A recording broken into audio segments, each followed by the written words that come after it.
Hello, everybody, and welcome to the COA podcast. We are blessed, as usual, to have Father Anthony with us again today. Father, Paul, always so happy to see you, Father. good to see you too, man. It's so lovely. How are you, Father? How are things? Great, man. How are you? You know what? We Very don't good. ask you that enough, do we? No one asks me. I don't think anybody There's cares. a reason for that, Paul. I know. It's okay. I'll be fine. Today, we are supremely lucky because we have two recent converts with us, Rebecca and Anna. I believe, Rebecca, it's been about 2 years. Yes. Yes, you were baptized into the Coptic Orthodox Church 2 years ago. Yes. And Anna, it's been 5 minutes. No, it's been 10 days. We still count the days when it's brand new, right? Yes. And before we started, me and Father were making fun of Anna because we were saying she remembers how many times she's taken communion up till now in the 10 days. She said 2 times.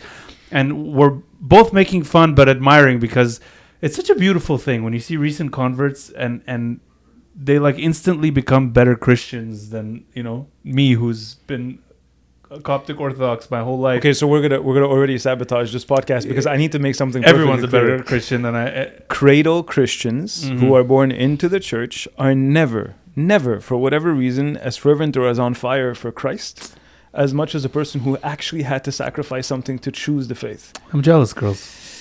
We are definitely jealous of the both of you. Yes, really, Definitely. because I wish I could think of, every time I have communion as that. Like, I've had communion 2 times. She was telling us earlier, like, which church she took communion the second time. I was like, man, like, that's what it's all about. It's beautiful. It really is. So we do admire you. We're a little bit jealous, but that's okay. It's kind of like a holy jealousy. So we're going to get started. It's an interesting roller coaster ride for both of you. So let's go one at a time, and then I'll kind of like butt in and interrupt you as we go. But give people a bit of the background, okay? So let's start. Rebecca, start me with it. How does it upbringing, what you were born into, all that good stuff, and then go from there. Perfect. Well, thank you for having me on. It's our blessing. So I grew up in 2 different households. So with my mom on my mom's side of the family, my upbringing was Catholic in a French-Canadian home. My mom's focus was primarily on teaching me and my siblings the values that came with Catholicism. So that was kindness, love, go the extra mile for people, without it being centered around Christ. So it was just really the values that were super important in my house. Compared to on my dad's side of the family, my dad is Moroccan Jewish.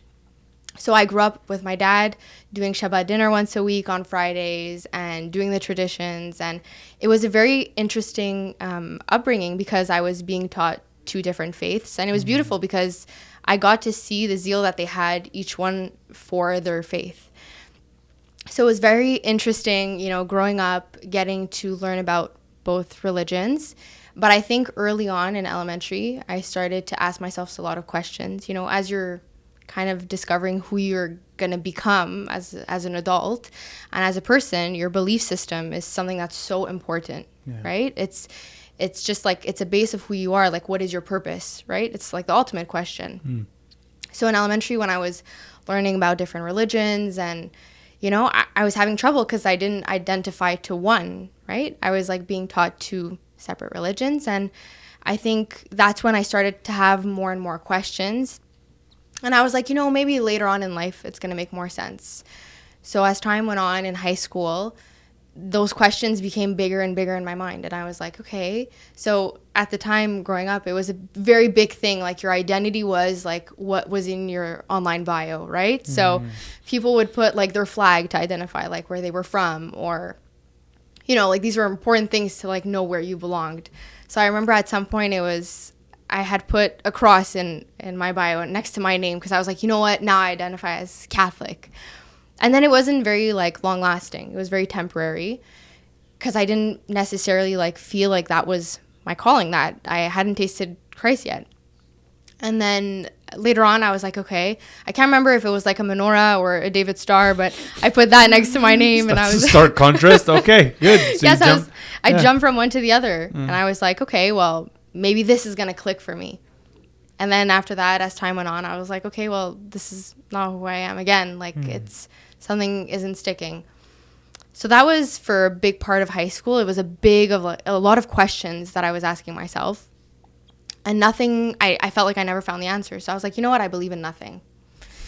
So when I got to CEGEP, Believe nothing as in like became atheist, or just like I have no idea what to believe in kind of thing, but I know God's there kind of?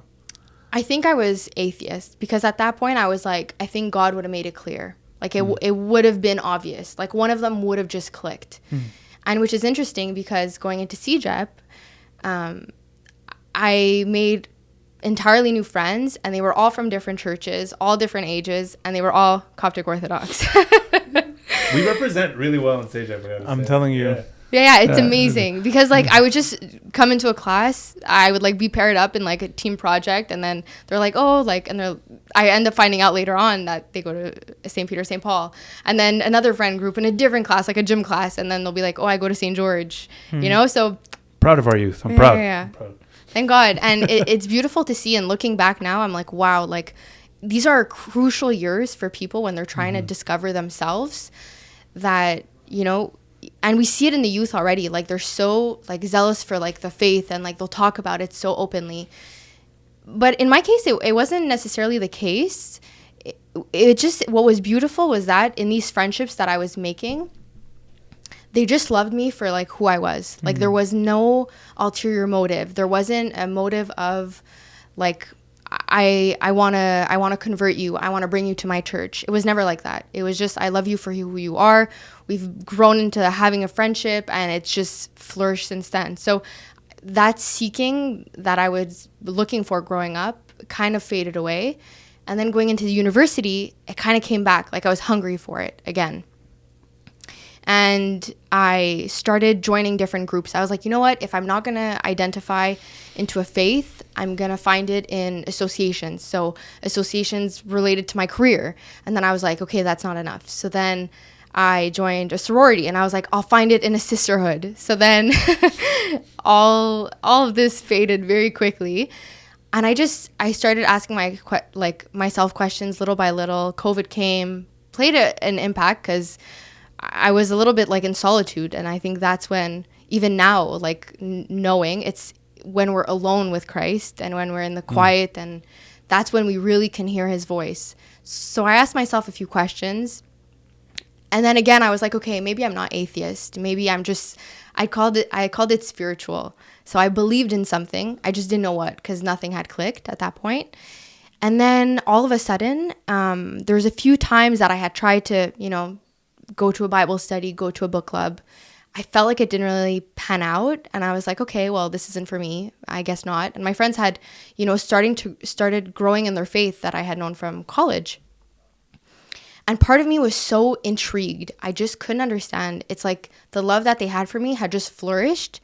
And that I could really tell was because they were growing in their relationship with God.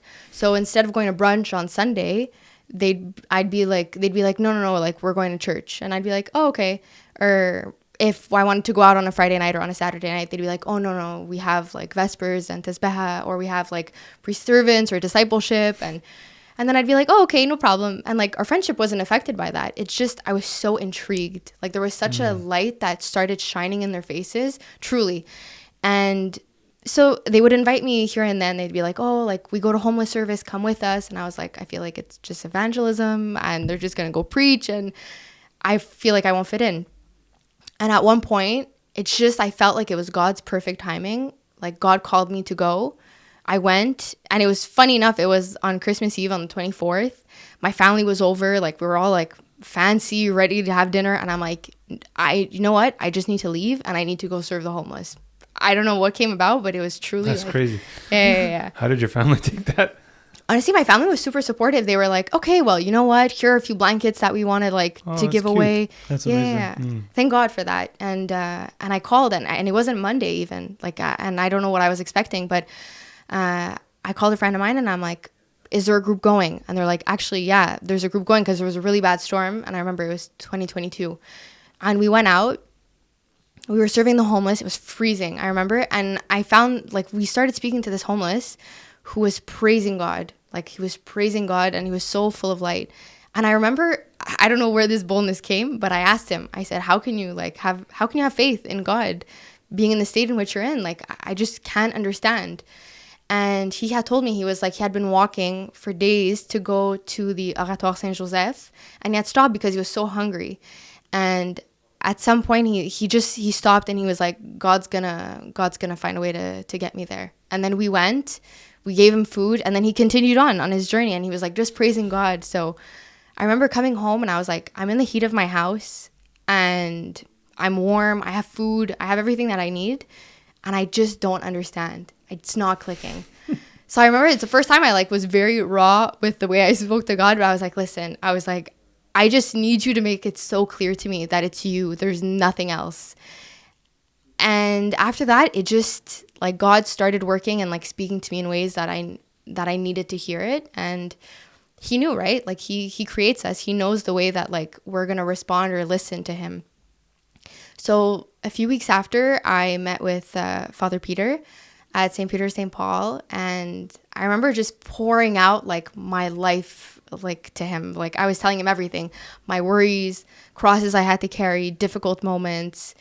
And I just told him, I was like, this is everything. This is everything about myself. And he was so full of love and light.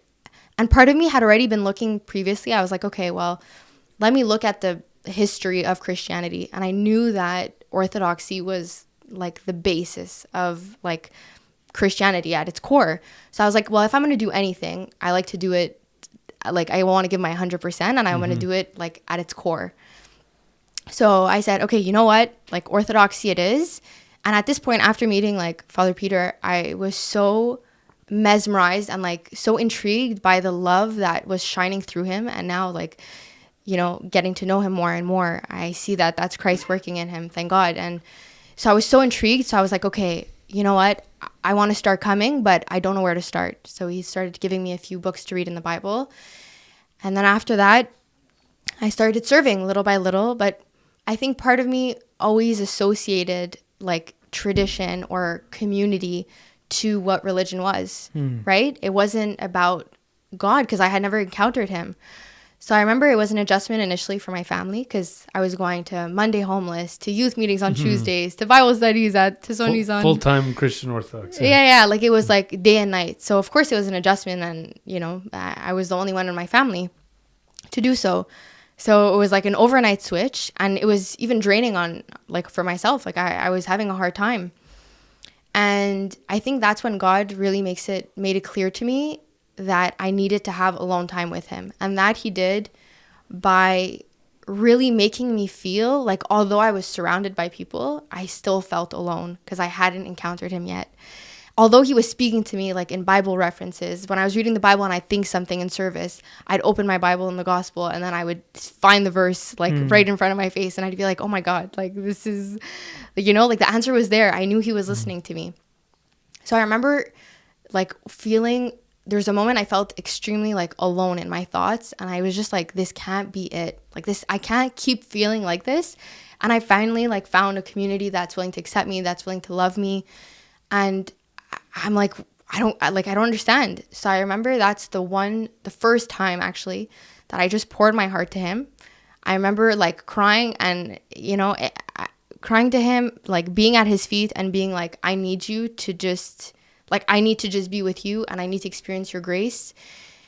I just have to encounter you, you know? And after that, it was like night and day. Like I had finally met like my Father. I had finally like encountered Christ. Thank God for that. And after that, that's when I felt like I entered the ring with the devil, because that's when, you know, they had told me initially, like, it's gonna get harder. Yeah, exactly. Like it's really a battle. Like once you are ready to take Christianity seriously and give your life to God full-heartedly, the devil is like ready to fight. And when you, especially when you're not baptized, you don't know yet how to put on the armor of Christ and the armor of God to like protect you, because you're not the one that's supposed to fight that battle, right? So it was definitely a struggle. At times I was like, I felt beat down, but he had such a loving way of comforting me through it and just like reminding me, like, I'm here, like, use me, like, I'm here to carry you through the crosses you're going to carry. And before baptism, I felt like, well, even deciding on baptism was a story in itself, but I I really wasn't sure when Abuna brought up baptism to me. I was like, I don't know. I was being fought with like, is this too soon? I'm not ready. What are people going to say? What is my family going to say? Like, I didn't know what to expect. And I remember speaking to different priests, and I would ask them, and I would tell them, I'd say, you know, like, how am I supposed to know? Is it like a feeling? Is it a click? Like, am I just like overnight going to wake up and be like, okay, today's the day I set my baptism date? And they would just give me answers like, you'll know, like, pray about it, you know, like the answers that I would expect. And I went to a spiritual day in Ottawa. I remember, and it was really hard to just even get there, but I had committed to driving people, so I was like, might as well. And I remember getting there, and at the end of the topic, they had said, go sit with someone in the downstairs area where we're going to eat. Go sit with someone you don't know. So I sat with this lady. And she had just been baptized. And I asked her, I said, you know, like, how did you know? Like, I need to know, like, what is the, like, how did it click for you? And at this point, it had been weeks, like, since Abuna had talked to me about it. And she said to me, she just smiled. And she said, when the excitement surpasses the fear.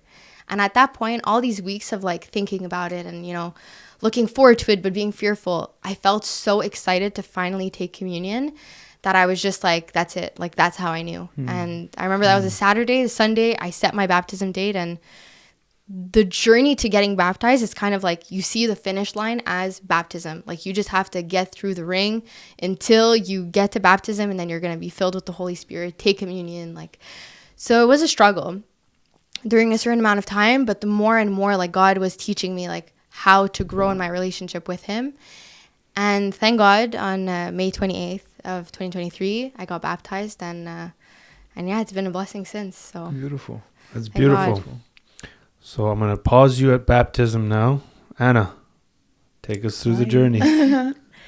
Okay, so my story is a bit different. To put you in context, I'm Romanian, so originally. And Romanians are usually Orthodox. We all identify as Orthodox in general.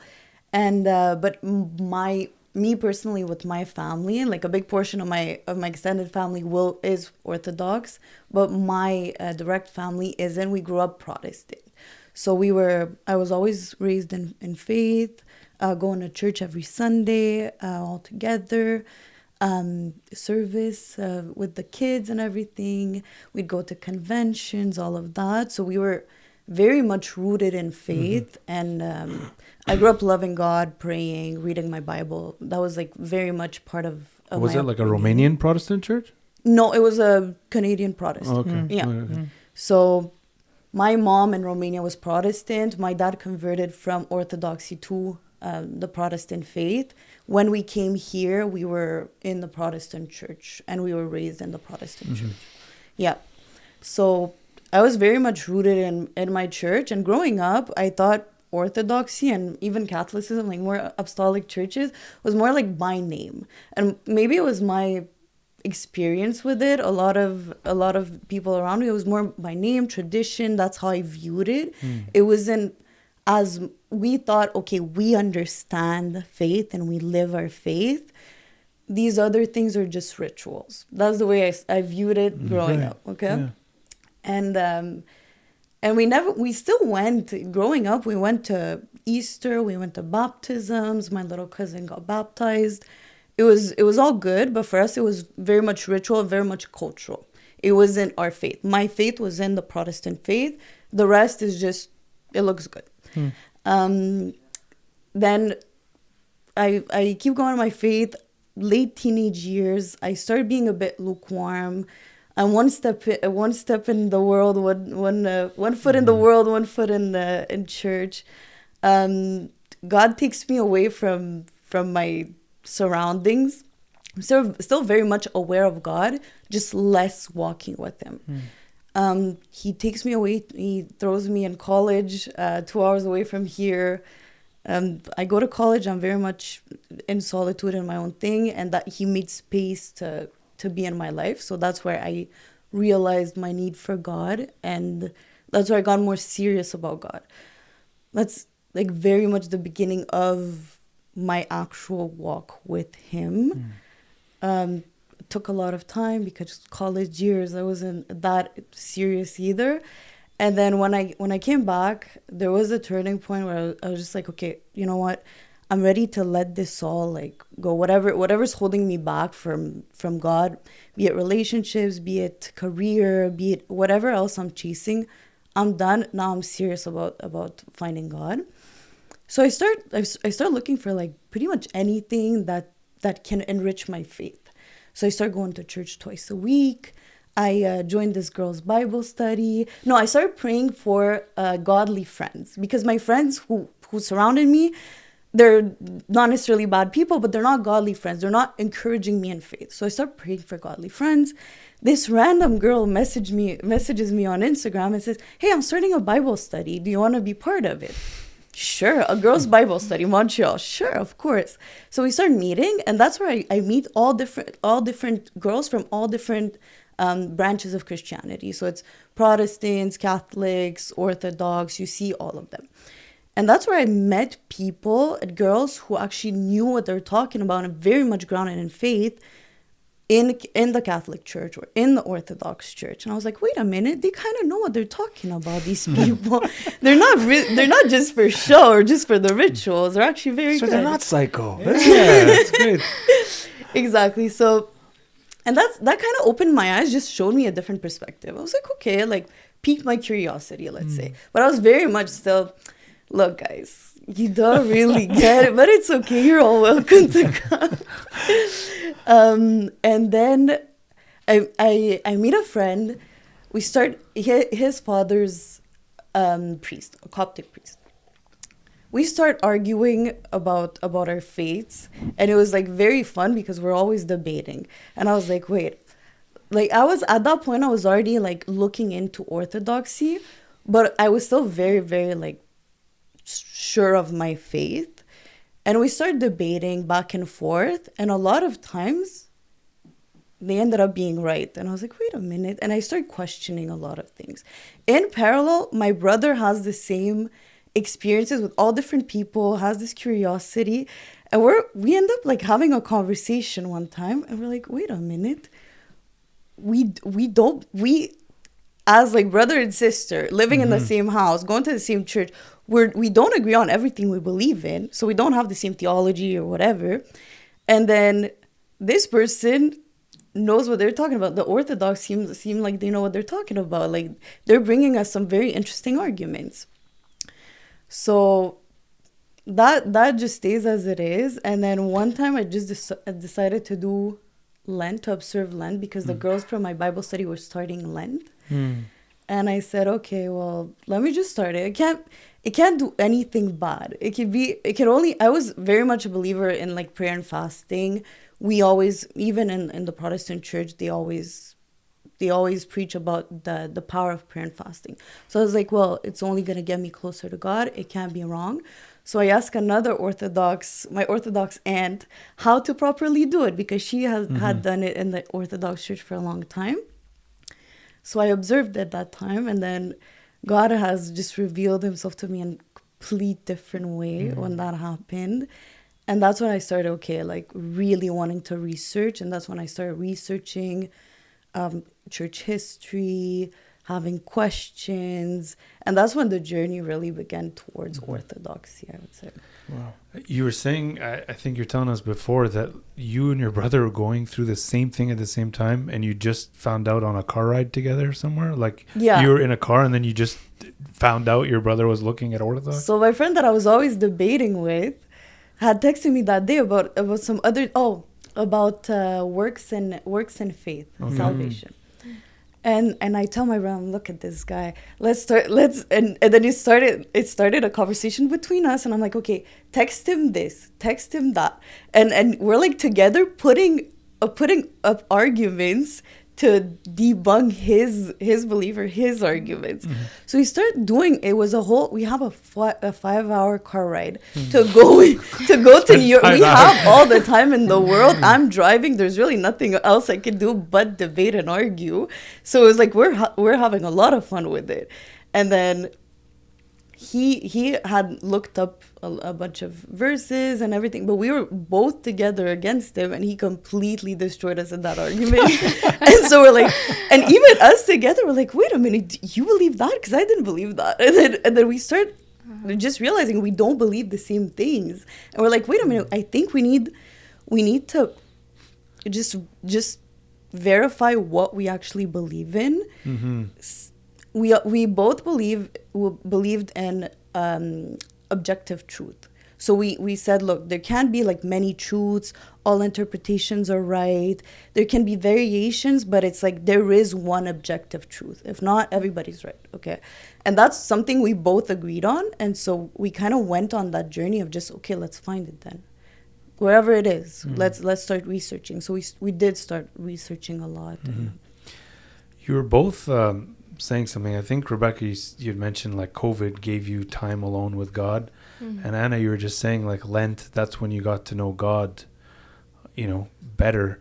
Father, what is it about? Because some people think, God works like a magic trick. It's like, give me faith and poof, it just comes. What is it about time alone and quiet time? And I mean, even Christ himself went into the wilderness for 40 days and 40 nights. And what is that Orthodox concept of time alone and its necessity? When you take a look at Christ as the model of that, right? You recognize that where we are rejuvenated and recreated by God is when we encounter him through intimacy and relationship. When we come together as a church, it's really beautiful. It's communal. We love coming together. There's a community aspect to what it is that we do that is super inviting to everyone else. But what did COVID show us? It showed us that we only know how to do the group stuff. And then people were forced to recognize, okay, you're very good at praising me and wanting to study my word and like coming to meet with me when you're with your friends. But do you want to know me when it's just me and you? That retreat, that isolation is the opportunity that Christ talks about in Matthew chapter 6 when he talks about this idea of go into that secret place, close the door behind you, and your Father who sees in secret will reward you openly. He says, don't be like the hypocrites who only do the public outward stuff. There is this calling to intimacy. This is why in both of your stories where I think the witness that the both of you are giving is so important, especially to our audience who is maybe, if you're a cradle Coptic or cradle Orthodox and you were born into the faith, like this is such a beautiful witness and a testimony of a cry of the heart that both of you decided to say where you were searching for the truth. You weren't satisfied with the state that you were in. You were provoked in being able to say, I want more than what I have now. Whereas, unfortunately, what a lot of people do is, well, I'm already in the right place, so I'm good, I'm secure. But that's not how that works. You sitting in the pews of the church doesn't make you a Christian. Somebody once told me, if you sleep in your garage, that won't make you a car. And I say this to my parishioners, and some of them laugh, others get offended. I'm like, you can sit in the pews of the church as much as you want. That doesn't make you a Christian. Your Christianity has everything to do with your pursuit of Christ, and that can only happen in intimacy and isolation and one-on-one time. The same way that it wouldn't make sense for me to tell my wife, like, sweetie, I love you. Like, can we just hang out whenever we have outings with friends? Is it okay for us to only hang out and speak whenever we're in public? But I'd really rather just avoid you when we're one-on-one. There's no relationship there. That's messy. Yeah. But that's precisely the point. It won't go well. So, Rebecca, tell me, COVID starts and then you're alone because we all have to be alone, and you decide, okay, God, it's you and me, right? Yes. What happened there?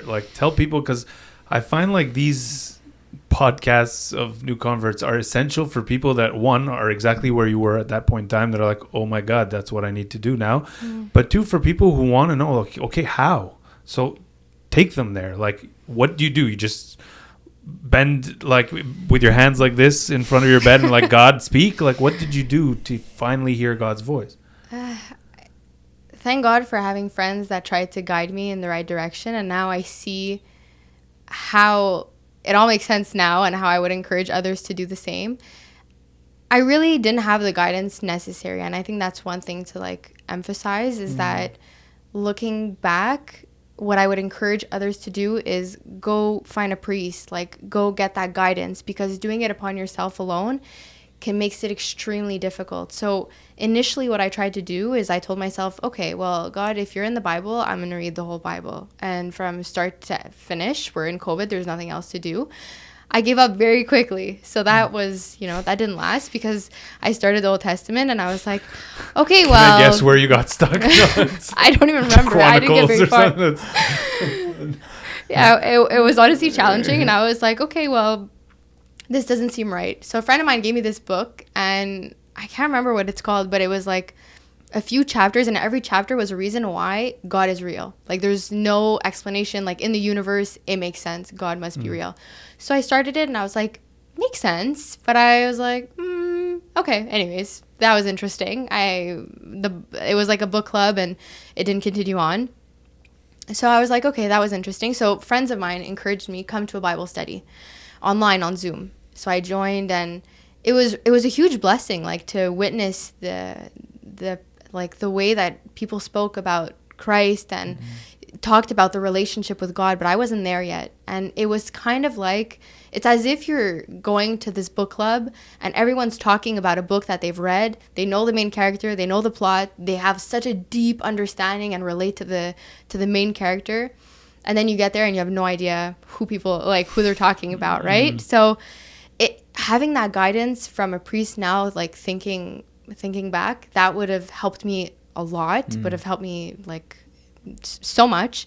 And I think there's a huge blessing we have in the Coptic Orthodox Church is we have services tailored for people that are new to the faith. So there's Bible studies that are really designed to start at the base and to talk about conversations that, to really plant seeds in your heart about, okay, who is Christ? How can I get to know him? Or even like there's courses like Alpha, which I started doing as well when I started in the church, and it helped me. So COVID was a period where I was alone with Christ, and I know he was there. I had yet to encounter him. I tried through different measures of my own volition and being like, okay, like I'll try different ways. If he's there, he's gonna come to me. But it was hard because I didn't know what were the right steps. So yeah, I think looking back, a few things, of course it's a blessing to think back now, and that God really was able to keep knocking and, reach me at the time that he had planned. And there's such a thing, I think, with God, that he will reach you at the perfect time, right? So it's a blessing. So Anna, your journey is a bit different because you said you had kind of a knowledge of God and you had a relationship with him, right? Like it's not like you didn't have one when you were Protestant, but what were you lacking? Like what did you feel was missing is what I don't get. Like what is it that made you want to drive for more? I just always wanted to get closer and closer to God. So after my lukewarm period, I was like, okay, now I'm all in. I'm ready to be closer to God. What I felt was missing is I just started noticing some little things where different people, either in church or from one Protestant church to the other, would have different interpretations or different beliefs. And it was very hard to find what was actually true and the actual interpretation to actually go with. And so for me, I thought I wanted more consistency. And also a lot of people started asking me, oh, are you evangelical? Are you a non-denominational? And I was like, I have no idea, honestly. I grew up in church. I know my church, but I have no idea what denomination I fall under. So I started looking a little bit more. Not really your fault. I believe there's like 30,000 fathers, something like that. There's 40,000 different registered churches in the U.S. alone, okay, under 400 major branches. Okay, yeah. Good. So that's not your fault. Yeah, okay, yeah. And a lot of it was also on social media. I could see a certain tendency towards mega churches and stuff like that. And even in my church, they warned us about, be careful. Some churches are sliding in a dangerous territory. We don't necessarily want that. I would see like a lot of I would attend even some concerts, some youth meetings, all of those. A lot of times I felt like the message was lacking. We were missing the essence. It was a lot of feel good, like everybody loves each other, God loves everybody.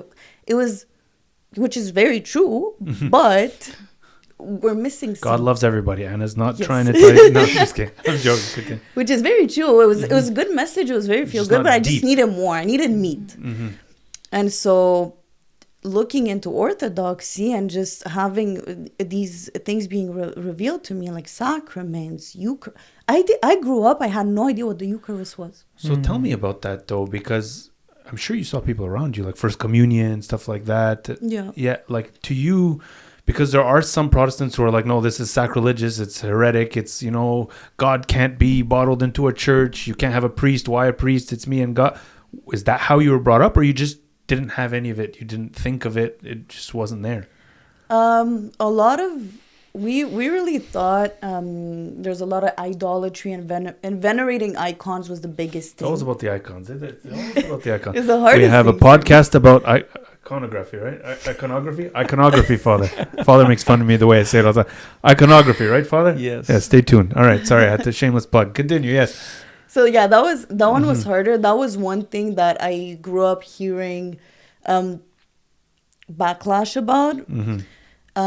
But communion and everything else, I didn't necessarily hear something bad of it, but I just, whenever I asked people around me, they never really knew what they were doing too. They're like, yeah, we're taking communion because we're in church. So it was a lot of times like they didn't necessarily, I probably spoke to the wrong people. Yeah, I was going to say. But yeah, and I didn't care to research it, sadly. Okay. More than that. So growing up, no. But then when I did discover it, I was like, wait a minute, there's so much more. Where was this all my life? And then when I started looking into it, I was like, okay, I think this is where it's at. Let me jump in real quick, because you said something that I think is so incredibly important for us to hear. You just talked about how it is that when you did pose the question to people who were living out their faith, most people, unfortunately, they know what the right answer is, but they're not capable of explaining why it's the right answer, which is so detrimental to the faith. How is it that you are saying, I know this is essential, but you have no idea why you're doing what you're doing? Yeah. That would be the equivalent of like you going through a multiple choice exam and you know all the right answers, so you circle it and you get 100. But if you convert every one of those questions instead of multiple choice into short answer, tell me why this is the right answer, we'd fail miserably. And so here you are right now, having done your research, asked the right questions. You were probably discipled under a group of different people who the Lord used to be able to speak to your heart in many different ways. And there is a very strong probability that you know the answers to why you're doing what you're doing and why you chose what you chose, significantly more than a vast majority of people who are just going through the process and going through the cycle. So good for you for having done it. But here's what it is. It took me forever to actually do it. Why was I 27? What was I doing for 27 years of my life? It doesn't matter, but when you are born in it, you tend to question less just because that's all you know.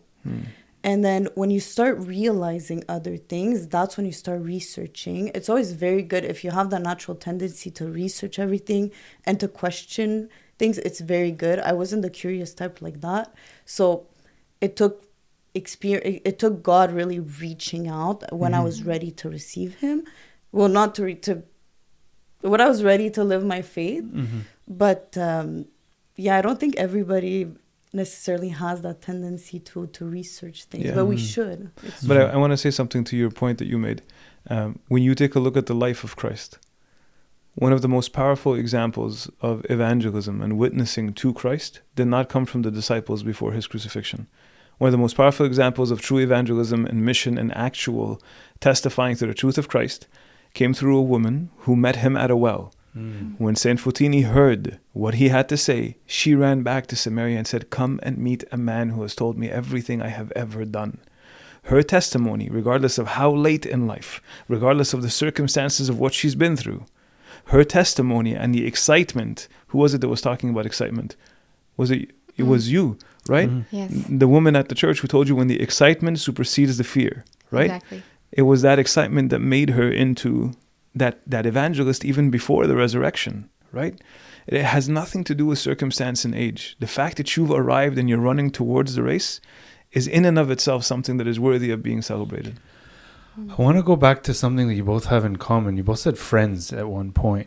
And the reason why I want to kind of harp on it a little bit is because we have a lot of youth and a lot of people who are constantly talking about, like, I want to know my faith more, or asking even, why should I know the details of my faith and, the technical stuff. And you guys are living testimony of why it's important. So friends, Rebecca, you said they were your first almost kind of portal into who God is.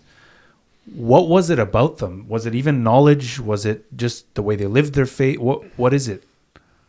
I think it was seeing their walk with Christ and getting to experience that without them even having to talk about Christ. That's what was beautiful. It's like the more that you grow like in your relationship with him, the more you grow like to be in his image. And truly I felt like they were not entirely different people, but it's like what I had gotten to see in their years of growing up through CEGEP and then going to university. There was such a demeanor that had changed in a way that like the love that they had given me, I felt like it was like the love directly from Christ, right? When as they were growing in the relationship, it was such a love that I don't know, it's like it didn't change overnight. It changed little by little, and seeing their habits change, see how they were with different people, you know? You really don't have to speak about Christ when you're walking with him. And I think that speaks like, and you could see that even with people like from the church as you grow within the community and you grow to have godly friendships, like you truly feel like you're one body when it comes to having like Christian friends that will pray for you. If you're going through something, they're going to be going through it with you. You know, if you're rejoicing for something, they're going to be thanking God, you know, in their prayers as well. You truly feel like you're one body. So getting to experience the taste of that before and now to see it evolve and like feel like we've become like and grown truly into like one body is beautiful. But it's a blessing. And Anna, you had said too, you had a friend who you were bombarding with messages while you were driving for 5 hours. Like that knowledge that the friend had, that was helpful, no? And you're essentially coming to Orthodoxy? That was very helpful. I think a lot of my questions and a lot of the arguments they had was very eye-opening, because a lot of it I had never been even faced with. Mm-hmm. So just that, and then the fact that his father was a priest or whatever, I had a question he couldn't answer. Mm-hmm. It's like, wait, let's call. I got this one. Yeah, call the chief. Mm-hmm. He's gonna tell us. So it's like, it was good because it was information that you can always find. It's always there on the internet. But I feel like it's very wide when you're looking at just everything being an option. Because I grew up in my Protestant faith. I was good. That was like the basics of my life. That's what I know is true. So when that gets shaken, then it's like, okay, well, now the sky's the limit. Everything is an option. So how do you choose the path? How do you find the right path? It's true what you said about having a priest, but then even like choosing a priest from which church, like who do I go talk to at first? It became such a mess in my mind, and everything was just so like filled with confusion. So it was a lot of praying, but it did help that I had people around me who did have those answers and who so strongly believed that for them it was like, of course, it was just obvious. And then for me, it was like, okay, well, now I understand. And it made me research more. And then when I researched, I came to the conclusion that... So your clarity came from your own research after that, or it came from guidance? Or how did that confusion kind of subside? I think it's a bit of both. I really wanted I'm very independent. I wanted my faith to come from just me and God, okay? Not to say it wasn't influenced at all. It was very, very much influenced by a lot of amazing people, but I just wanted to be unbiased. So even at first, I started looking into Orthodoxy after choosing, okay, I think Orthodoxy is the right path. The logical step would be going to the Romanian Orthodox Church, right? I am Romanian. It's easy. You understand the language. So I started doing that. And then I just felt from personal experience, very, very subjective, I just didn't want it to feel like, oh, this is a cultural thing that we do. I didn't want to be biased culturally in my faith. I wanted the choice that I make of finding a church not to be, okay, I'm just going to do this because that's what Romanians do. I didn't want it to be biased. I want it to be just something that, okay, I really know why I chose this faith. So we start going to a different church, an Antiochian church. And that one liturgy was all in Arabic. So at that point, culture and language barrier eliminated from the equation. I really didn't care at that point. It was just like, look, let's just look into all different churches. And that's where I also went to a Coptic church. And I went to that one, to the Antiochian church. And that's when I started, that became a whole other can of worms that I opened, because I had never known they're not even in communion. So that was another thing, like, okay, well, now which one do I choose? So now it becomes sounds like you've become an expert. I might have a few questions for you later about that. So then exactly, that becomes a whole other thing. And then it's like, okay, well, now it's not cultural. It's not the people's opinions, because my parents would have an opinion. My friend would have an opinion. My brother would have a completely different opinion. We're all, it could be biased by all different inputs. I was like praying so much, God, just lead me wherever you want me, whatever church you want me, and lead me to the truth. So, of course, he put the right people in my life who did guide me, because it wasn't just by myself. But a lot of it, I tried as much as possible to be unbiased, so that my journey stays as authentic as possible.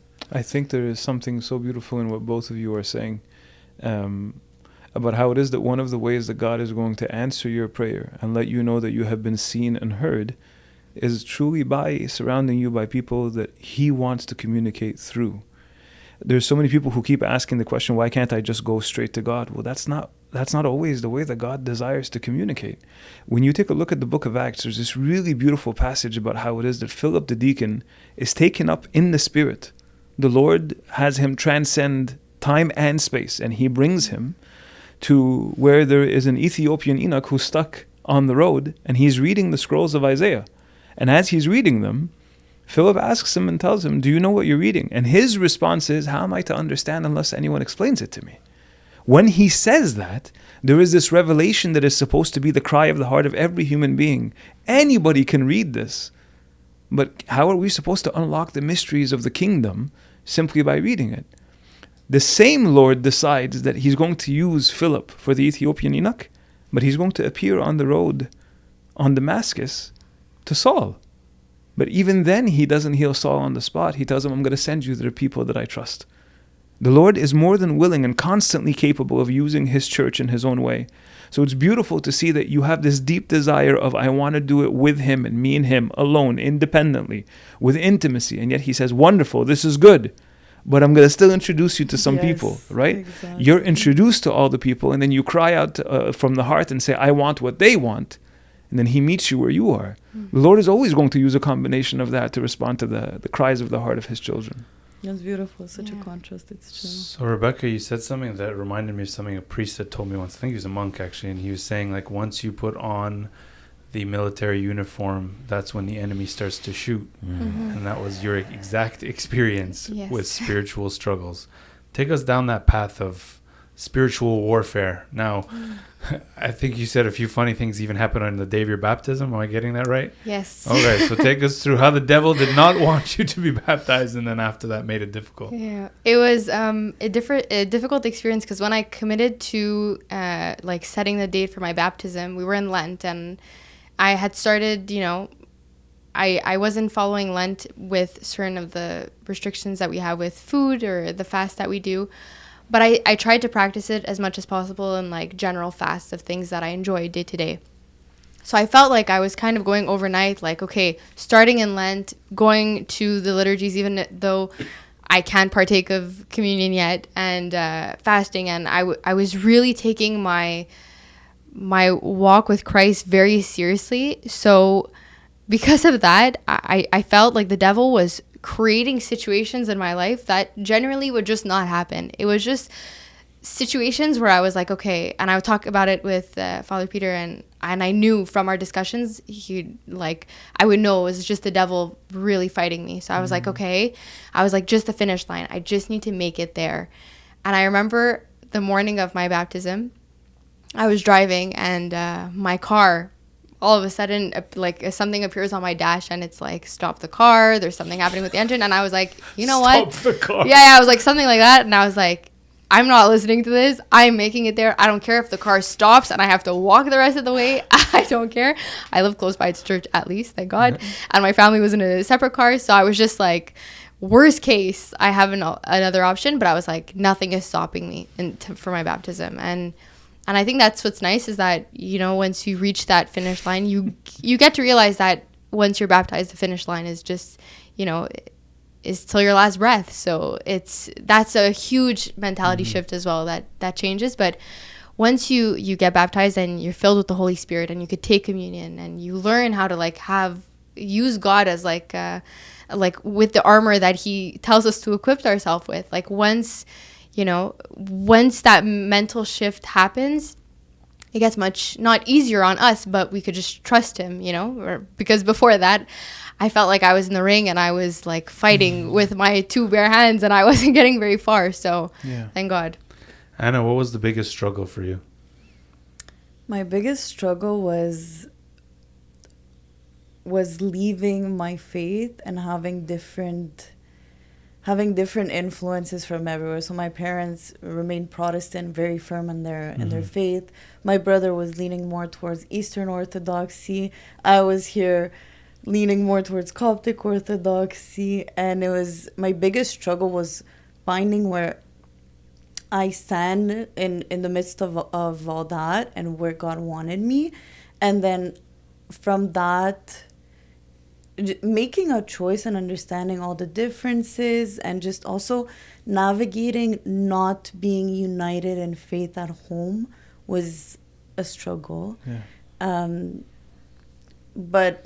And then also finding a church. It wasn't a struggle, it was a journey, but God really helped me find the church because at first finding a Coptic church it's like you're from the outside, all you know is these Egyptians and they speak Arabic in liturgy. Egyptians always strike, eh? We're really good at that, you know?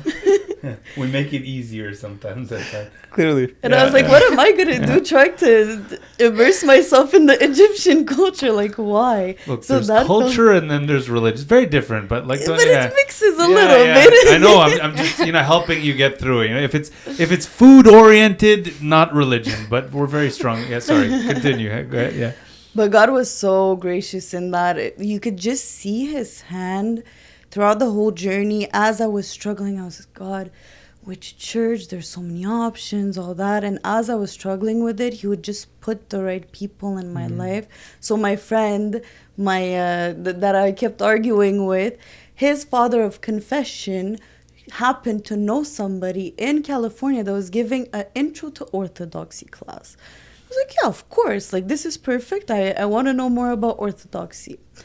Turns out the person who was giving that class lived in Montreal for a very long time. I was like, okay, what are the odds of that? I was like, that's amazing. So you would know what the struggle is being in Montreal. Like maybe there isn't that many Coptic. He's like, actually, there's a lot of Coptic churches.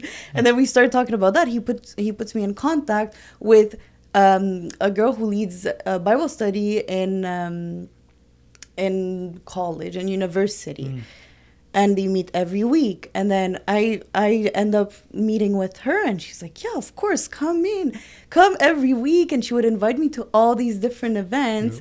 And then through one of the events, I met Abuna Gabriel. And then that started a whole other thing. So you could just see how, at every one of those meetings, I would find somebody who would just tell me something or encourage me in faith, invite me to another church that I have to absolutely come visit. And then it wasn't even...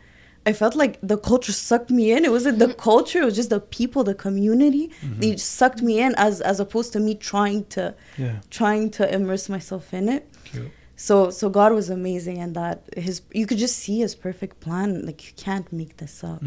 I once heard a priest say something that absolutely rocked my world.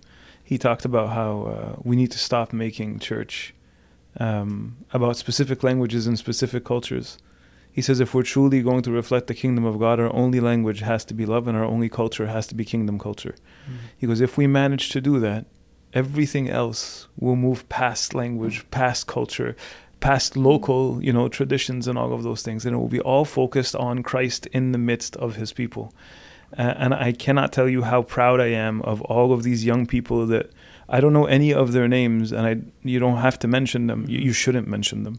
But I'm God so will proud of reward all them. of these young, absolutely. May God reward them, because in the end, I think it was you, Rebecca, who was talking about this idea about how it didn't depend on words. Yeah. It was the fact that when you saw them, you saw the reflection of Christ. There's this beautiful Catholic saint, Francis of Assisi. He talks about how it is that we're supposed to preach the gospel to the entire world, and if necessary, use words, which means it's the way that we live our lives that are supposed to pull people in. You encountering this young woman who doesn't just tell you come to the Bible study, she says, I'm taking you with me everywhere I go, right? You encountering these people who chose to love you and invite you to come out to the homeless and outreach service, and you being inspired to be able to do that. Lord works through all of these wonderful people. And whether you like it or not, it's clearly contagious, because here you are sharing your walk with Christ, and God only knows how many souls he's hoping to be able to touch through what he's done with you and through you.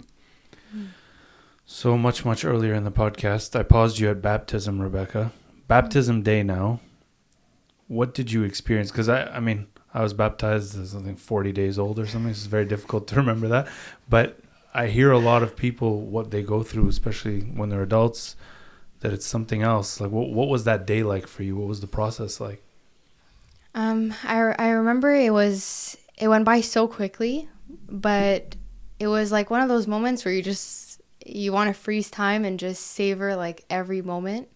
And sometimes I'll go back and just watch like a recording of it again to just live it. And yeah, the one moment that stood out to me the most is towards like the end, and when Abuna says Rebecca the Christian, and he kept repeating it over and over, and I felt like when he was saying that, it was the one time in my life I finally felt like that's exactly where I belonged. I belonged in his arms. I was finally there.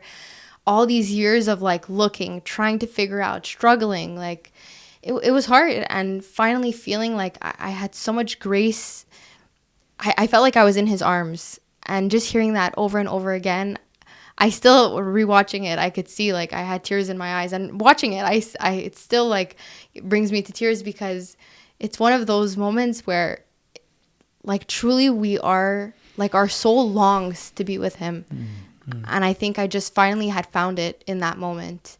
And taking communion as well, like that was incredible. Like it was just something I had been so excited for. Like if I could, I would have like ran to the front and like taken communion first. And it's like, you had to hold me back to like take my time, you know? So it was one of those days that like I'm so thankful to God for. And like it goes by fast, and you're trying to get through like the prayers that are being done before, and going into the baptismal water and font, and you're trying to do things properly because you've never done it before, right? There's no guide to really guide you on how to do so. But in that moment, I remember as Abuna was saying it, I remember being in tears, because I was like, this is what I had been seeking all along. So it wasn't the finish line after all. It was only the start. Yes, exactly. And that's an adjustment period, because then when you fall into sin and you're struggling to even like, to keep going, you're like, okay, well, the finish line was back there. Where am I going now? Right? That's right. And you realize it's like, okay, well, I'm going to fall. I just have to get back up, and he's going to help me get back up. So you keep going on this journey, and you grow through periods of grace initially, and then there's periods of a bit more silence, and then you're trying to figure out, and you're like, did I do something wrong? Or, and these are things that we experience. Even I know people that have been born in the faith, and they still tell me, they're like, yeah, these periods are normal.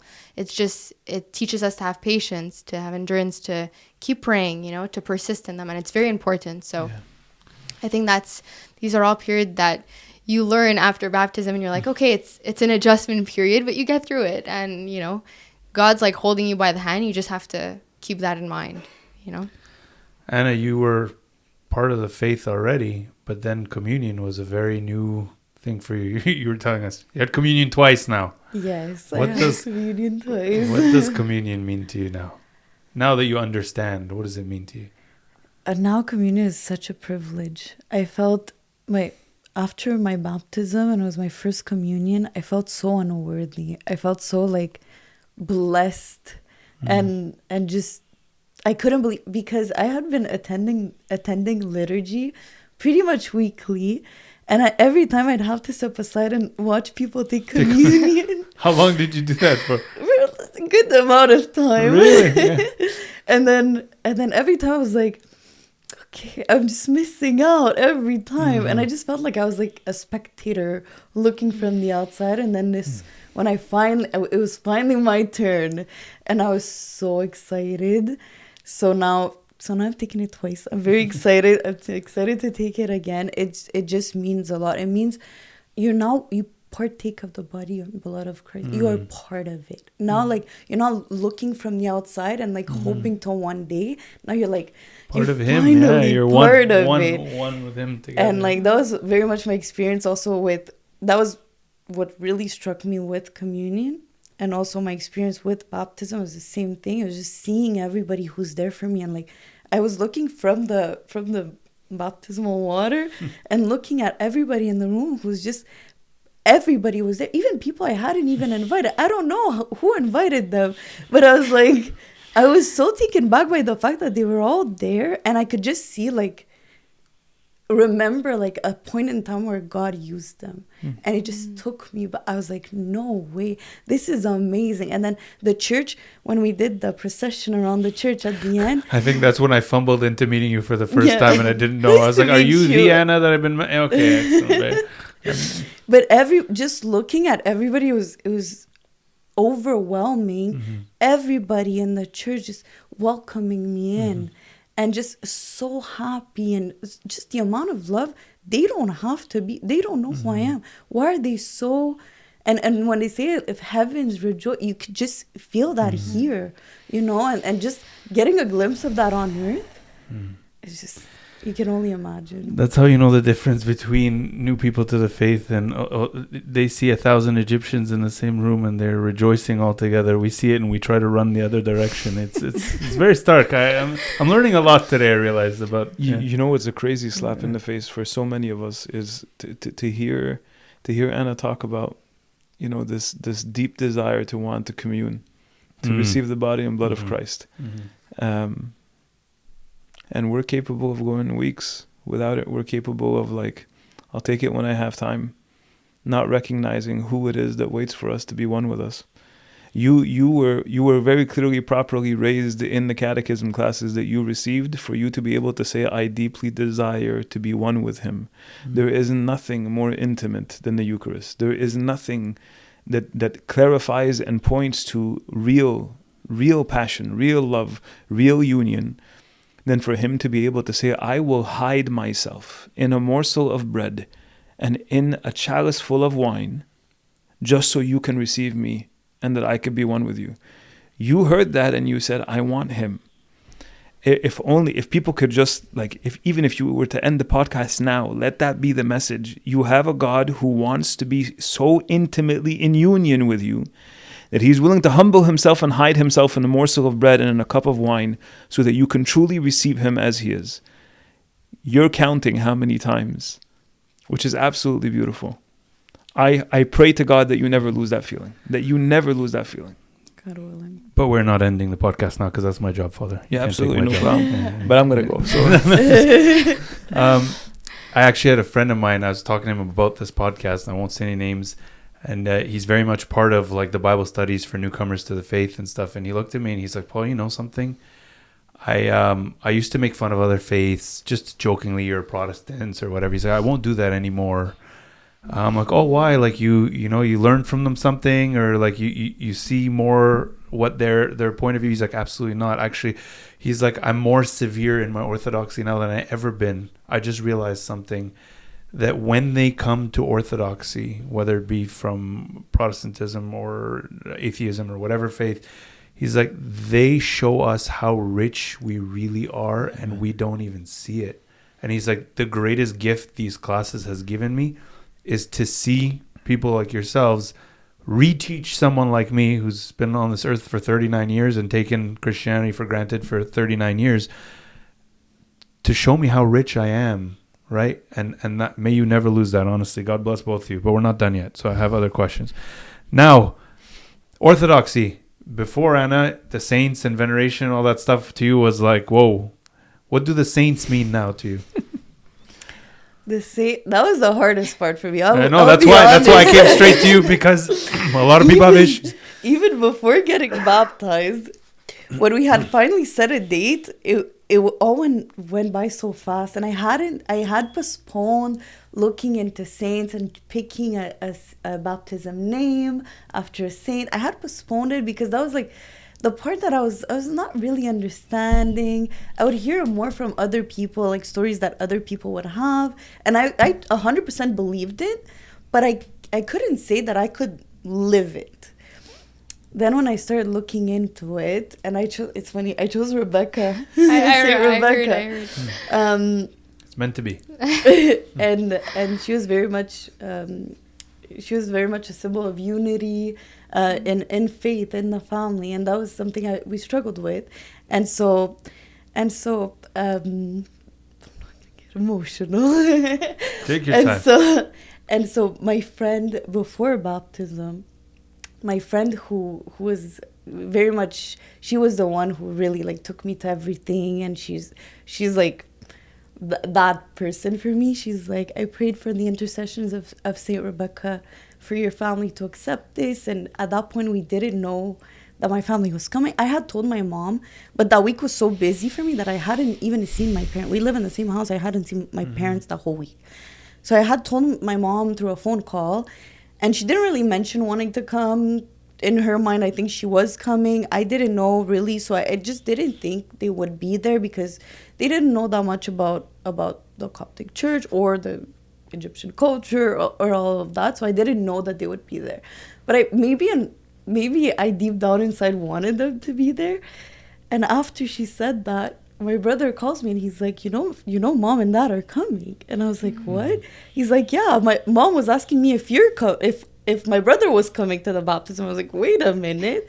And then my aunt and my uncle and so many people from my family were there. That's really cute. And that was, yeah, so I definitely think saints in heaven are friends on earth, and they're used by God to perform miracles, and they can very much help. And I'm going to ask you the same question, Rebecca, only because if Father Peter is your father in confession, he does not joke around with his relationship with the saints. He's very, very much friendly with the saints. So tell me, what do the saints mean to you?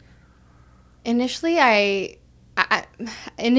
was hard for me to grasp, because I would wonder, I was like, am I praying to them? Am I praying to God? Like, it was hard to wrap my head around it. Already, I had never learned how to pray to begin with. So I was like, now is that shifting? And I think my focus to like get to understanding the saints, yes, came before baptism, but really I got to build a friendship with them after baptism. Because I think certain people who have intercede to certain saints would talk to me about them, and they'd be like, oh, you need to get to meet Saint George. Like, he has such a beautiful personality. He has a strong personality. And the same thing with Saint Rebecca. Like, I had never interceded really to Saint Rebecca. She was, my patron saint, and my baptism name as well. So I was thinking, I was like, okay, so I would try and I would pray to her, and I never knew the right approach. I was like, am I praying to you? So I would just talk to them as if they were my friends, and that's truly what they became. Like, St. Peter, St. Paul came at a very specific time in my life to guide me through certain situations, and then I still go to them. And recently someone told me, they were like, you have to sometimes assign a saint to something in your life. And that's a way to really build on that relationship with them. And then I started doing that. I was like, okay, well, St. Peter, I'm really going to like pray and like talk to you about this specific situation in my life, or whether it be career or anything. And St. Paul, and then St. Rebecca. And the more that I would get to know them, the more that I could, like, I knew that they were right next to me. Like, if I was going through certain situations, if certain things would happen, and then I would pray through their intercession, and I would get through it. Like, I would tell them, I'd be like, oh, thank God, but also thank you so much. Like, I really treated them as friends. And actually, Saint Mary is the one that I feel has touched the most my family, which is beautiful, because I think I talk a lot about the saints to my family, and they see it in my room. Sometimes they're like, Rebecca, it's looking like a gift shop down here without the saint. But, you know, St. Mary was one saint that I wasn't really sure how to befriend or how to get to know her. And my brother, actually, he was supposed to go to a specific school to be in a specific class growing up. He's much younger. And we had been preparing him for a few years to go there out of elementary. And then finally the school board called my mom, and they told her finally there was a mix-up. This entire grade won't be able to move forward at this specific school, and they're going to have to go somewhere else. So I remember my mom like calling the school board, calling people, and you know, she's so like, she's going to go like 10 miles for her kids, my mom. And I remember she was so devastated by the news, and she was like, how am I going to break it to your brother? And how are we going to adjust from this? Because these classes were tailored specifically, and he needed to be in these specific classes. So so I remember I went to a weekday liturgy that was in the chapel at St. Peter, St. Paul. And there, if you've ever been there, there's a big icon of St. Mary as you walk in on the left. So I remember sitting in the pew there and looking at her. And I was like, well, you know, we've never spoken before. Nice really. to meet you. A little bit. I was like, okay, well, this is, I felt like it was like my first introduction to her, but I was like, I know you're a mom. I know how much you loved your son. And I've seen it. I've read it. And I was like, but I know that my brother is like, he's your child too. And my mom too. And I see you could see the state in which she's suffering and how this will affect my home.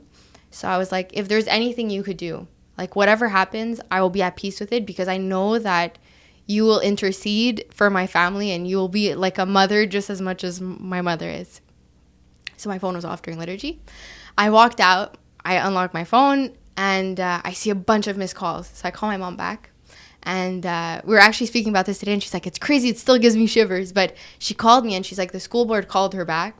And they're like, we're making one exception. We don't normally do this. There's only one spot for the whole school board, and it's been assigned to your son for some reason. And I remember I told her, and she's like, I don't know what happened. I just don't know. And I was like, well, let me tell you. I put in a good word for you. Yeah, I was like, St. Mary, like, interceded. And I asked her. And I remember her crying on the phone and thanking me and thanking God. And it was just so beautiful, because, you know, like, they'll really intercede, like they'll go that extra mile for us, you know. And I think that's why, like, befriending them, assigning them to like parts of your life, but also like knowing that the more that we build on our relationship with them, like the more that we can trust them with things, and we know they'll go, you know, go to God and, you know, bring it to him. So it's beautiful. So the question for you now, as we wrap things up, is people who are in this journey themselves, and they're kind of wishy-washy or looking for answers, but don't know. They don't know if it's, you know, the Coptic church, if it's the Protestant church, if it's Judaism or Shabbat on Saturdays like you were doing, or what is the advice that you give to them for their walk with God? If they're not part of the faith, if they have yet to encounter Christ, I think a very important thing is, if you're going to seek him, you have to seek him with your whole heart. And I think that's a very important part. And that's something that, looking back now, at times, perhaps that was the reason why I felt like I wasn't able to find him. So, and it wasn't the right time. And I really needed to give him my whole heart, and it had to be intentional, and I had to be willing to give him everything that I had. So I think first off, like evaluating ourselves, being like, where are we at? Or if we can give him that and pour out our heart, then he will guide us. He will. I don't doubt for 1 second he will provide us the people. But when it comes to like figuring out, okay, where do I go? Like seeking guidance from a priest, seeking guidance from people that we might know that are part of a faith, you know, seeking people that are walking in the path of, you know, in my case, it was encountering people that were walking in the path of Christianity and walking with Christ. And that for me, you know, you go on that journey, and you try and find your way to these people that have these resources to provide for you. So I think like going to a priest, asking questions, you know, like being honest about it. That's when God's able to work through us. It's really through these moments. And if we have grown up in the faith, I think there's such a richness in re-encountering him, and that I feel like I saw that in the people that I befriended in college, and seeing them re-encounter Christ, and it's like they were alive again. So if ever we feel like we're struggling with that or we're too far gone, I think that's one thing that I try and always even I try and wrap my head around it. But like, God is so faithful that even how far we stray, he is like waiting for us, and he's not going to move. And we're the ones like leaving, coming back, leaving, coming back. But he will stay constant, and his love is not conditional to that. And I think that's something to keep in mind, is that if we've tasted that sweetness that he has, think about it again and try and run back to that, and to never fear that like we've gone too far. So to like continuously keep that in our mind, that like there's really like two states really to be in. It's either we've yet to encounter him, or if we have, like, run back to him as fast as you can. Anna, there's a big revival for apostolic Christianity these days. A lot of people that are in your shoes, or the shoes you were in. What is your guidance to them to find the apostolic church again, the Orthodox church again? Because there's a lot of people searching for that depth. You're saying you wanted that depth. Like, where do they go? Where do they start? I think you definitely start by just doing the research, do the readings, dive deep into the history of the church, all that it believes in, the sacraments, the tradition, small t, big T traditions. All of that is just information coming from a Protestant background that we just didn't have. We were just never... I had just never encountered that information at all. So just reading about it alone. Sorry to interrupt you, but where? Just example. The information is out there on the internet. You'll find it all. There's different podcasts. There's books. There's books. So there's a lot of it, pretty much everywhere. And definitely do attend churches, attend liturgy, do find a priest that can actually guide you, and a community that helps kind of filter that information, because there is a lot of information from everywhere, and you can just spend years and years just reading books and getting ready to take that other step. So for sure it's a mix of community and just looking for that information, but just being exposed to it to begin with. History alone blow your mind right away. So it's just actually looking into it. Are you still looking into it? Are you still studying about the history of the church? Yes. So my next step is reading the 7 councils. Okay. The minutes. Once again, I am unqualified to be in the Orthodox Church 39 years. Anyways, continue. Yes, you're reading the councils. So just different things that will pop up. Yes, I think the journey never ends. This is just the beginning. As we said, baptism is day one. It's the end of one journey, beginning of a whole new chapter, right? And that's for the rest of our lives. So I don't think all questions have been answered. I think I still have a lot of growth to do.